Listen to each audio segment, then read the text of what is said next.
Hi friends, welcome my channel. இது வந்து structure design. வழக்கமாக வந்து நம்ம கச்சன்னு பண்ணாமல் இது கொஞ்சம் டிஃப்ரெண்ட்டாக பண்ணலாம் அப்படின்னு சொல்லிட்டு ஐடியா பண்ணி மெஷர்மெண்ட்லாம் எடுத்து மாஸ்கிங் டேப்லாம் ஒட்டி இது வந்து ஒரு செக்கட் டிசைன் மாதிரி பண்ணணும் அப்படின்னு சொல்லிட்டு ஒரு கான்செப்ட் இது பண்ணி வச்சுருந்தோம். இதுக்கு வந்து அதிகபட்சமான டூல்ஸ்லாம் வந்து எதுவும் கிடையாது.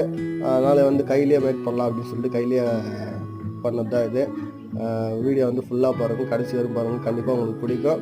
அதே மாதிரி வந்து அந்த பெயிண்டிங்கோட லுக்கும் வந்து சூப்பராக இருக்கும். இது வந்து பெரிய வீடியோவாக பண்ணலாம் அப்படின்னு பார்த்தா எங்களுக்கு அந்த டைமுக்கு வந்து டைம் இல்லை, வேலை சீக்கிரம் முடிக்கணும் அப்படின்ற ஒரு கான்செப்ட் மட்டும்தான் மெயின் செட் ஃபுல்லாக. அதனால் வந்து ஷார்ட்டாக எடுத்து இந்த வீடியோ மேக் பண்ணி போட்டிருக்கோம். கண்டிப்பாக இந்த வீடியோ வந்து உங்களுக்கு எல்லாருக்கும் பிடிச்சிருக்குன்னு நம்புகிறேன். மறக்காமல் வந்து எப்படி இருக்குன்னு சொல்லிட்டு கமெண்டில் உங்களுடைய கருத்து சொல்லுங்கள். மறக்காம சேனல் சப்ஸ்கிரைப்